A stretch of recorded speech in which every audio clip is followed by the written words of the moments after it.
There's two sides, two facets that have to be understood by the international community. Number one, certainly he deserves to be charged with crimes against humanity, also war crimes, because of what he's done to South Korea with the sinking of the Cheonan and terrorist attacks against Yeonpyeongdo. There's many war crimes that they've committed against South Korea, and genocide also. Recently, Hogan Lovells, the British law firm, put out an independent report saying that North Korea has also committed genocide, and it was a response to the COI report. They're saying that there should be further investigation, because at this point, crimes against humanity is the only charge. So, I mean, of course, all that is correct and well and good and accurate. But the other side of the equation, which really frightens me and also others, including North Korean defectors, North Korea watchers, people who understand how this regime operates, what we're most afraid of is that North Korean regime within North Korea, they're restructuring these camps, these prison camps, and they already wiped out Camp 22, which was one of their most notorious camps, and killed an estimated 20,000 people. Right now, the other camps are also being restructured. People believe that they're all going to be eliminated pretty soon, which means that all the people are going to be dead. There's going to be no witnesses left, no evidence of international crimes. So when the UN inspectors come, North Korea is going to just show them, a Potemkin village, and that's a very terrifying reality that we're dealing with right now, and many defectors are very distraught about that. So, I mean, there's two sides to the equation. I mean, as far as being charged with crimes against humanity, it's a spectacular thing, but there should be more charges. War crimes, also genocide. But then, if we don't, concurrent to that, if we don't do some action within North Korea to try to prevent this genocide of the people that are, already slaves in these prison camps, then, I mean, ultimately, we're hastening the deaths of these people that we're claiming to try to save.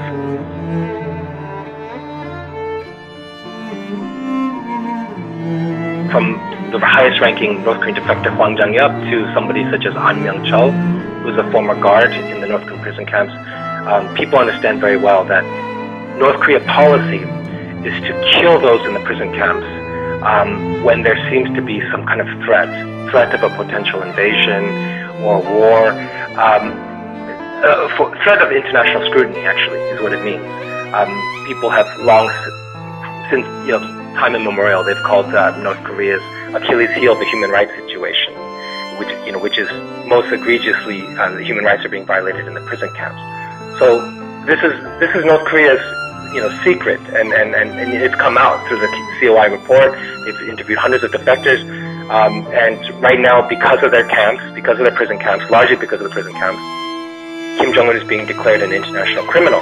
So, as I said, getting back to your question, high-ranking defectors have stated this is an internal policy universally understood by North Koreans, especially the elite, that the prison camps, if there's ever a threat of international scrutiny, they're going to murder these people. They're going to massacre them. And already they've eliminated Camp 22. A very credible NGO, the Committee for Human Rights in North Korea, found that it's highly possible that 20,000 people or more were killed in 2012 at one of their most notorious camps, in Camp 22. So right now, just today, AP put out a report stating that North Korean officials were talking to one of the UN investigators, possibly the current special rapporteur, Marzuki Darusman, and inviting them to come. This is unprecedented, and they talk about it like it's such a great thing. But actually, what it means is that North Korea is eliminating these camps.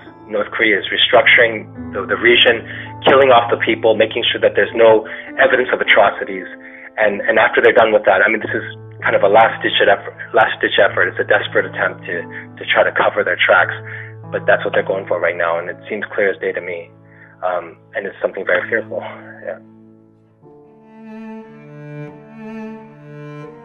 And I have so many North Korean friends. Before I went to North Korea, I met over 100 defectors in South Korea. In China, I don't know how many, but it was maybe close to 100. And I know many North Koreans personally. I'm still in contact with them. A good friend of mine recently had many of our family members killed just for speaking on the phone.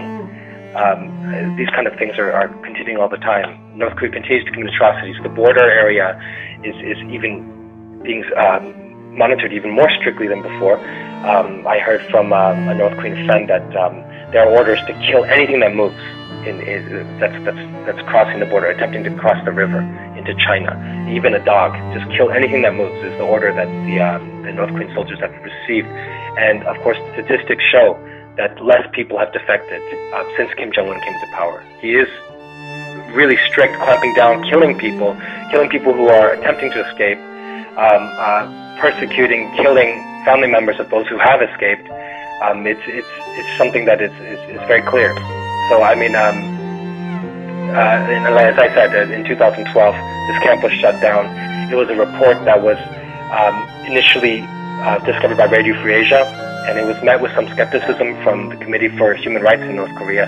But upon scrutiny, they found that this is something that requires international investigation. How these people in Camp 22 disappeared. No one has ever answered that question yet. And everyone who knows the North Korean human rights situation very well is afraid that North Korea is going to kill these people and invite the UN inspectors at the last second and say, hey, look, we never had camps here. This is just a farm. This is just, a legitimate prison, and putting, all these actors in there. Everything they do is just for survival. They realize that they don't have many more cards to play, and this is what they seem to be going for. Many reasons why: defector testimonies, satellite images, and also reports from a variety of organizations indicate that this is something that is very real.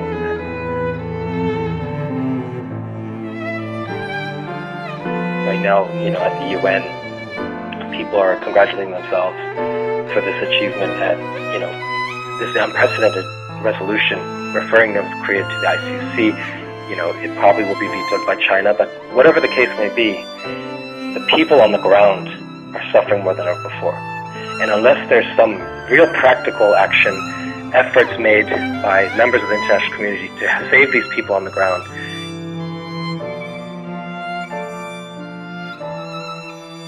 North Korean defectors, there's about 27,000 now in South Korea, and there have been studies. They send to their family members and friends who remain in the North financial remittances, and the remittances make it to the people that they're intended for. Majority of the time, this has been very clearly documented, and this partly is because of there's been a lot of cell phones that have illegally been distributed into North Korea. So the possibility for organized dissent has increased. Of course, people have talked about also more information being disseminated in North Korea, again, through underground channels. There's brokers, there's couriers that go back and forth in the border region, and they do it with bribes. So, I mean, the system is degrading, and there are open doors for something to happen, and basically there just has to be more logistical support. People, Western governments, members of the international community that care about this issue, they should really seek out the defectors and get behind them, financially provide logistical support. There's so many things that can take place. People can be taken care of, can be fed, can be armed. These things have to happen, and above all, communication. I think that many defectors are in communication with their family members in North Korea. There are even defectors who were former members of the elite or security forces, part of the North Korean security apparatus. I guess part of the oppressor, rather than those who were victimized. People might phrase it that way, but these people have connections in the North. Other people have connections in the North that even are operating the camps today. So we must speak to these people. We must reach out to them. We must deliver to them a warning. We must let them know that if they wish to possibly have amnesty, possibly have forgiveness or a chance at a new life, like someone like Myung-chul has been able to gain through penance and through confessing his crimes and trying to work for a change.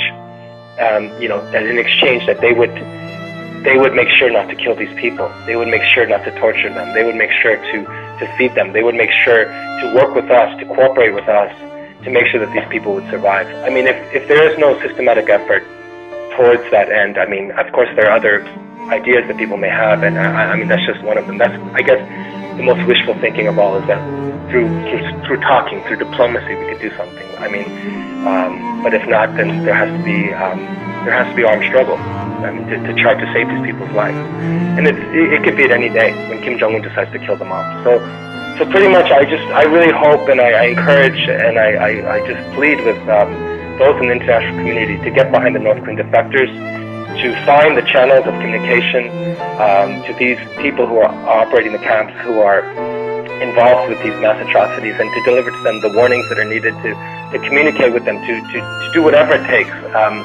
And I currently am trying to coordinate with defectors to do something tangible and real, but it's hard. It's definitely hard, and it's something that we need. I think international governments to start looking at that as a matter of policy towards North Korea, even if they don't announce it, that they would start seeking out the defectors and getting behind their efforts quickly. Otherwise, there's no way that these people are going to survive. There's just no way. I mean, they're already starved. They're already, slaving away in hellish conditions, and they're dying every day. But North Korea can just massacre them all at once. An Myung-chul and others have stated that there are dams, there are tunnels underneath these camps.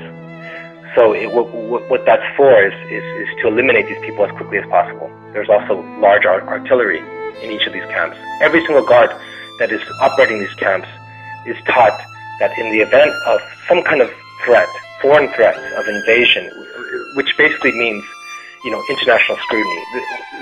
The world community calling, Kim Jong-un an international criminal is sufficient for them to implement this policy of killing them.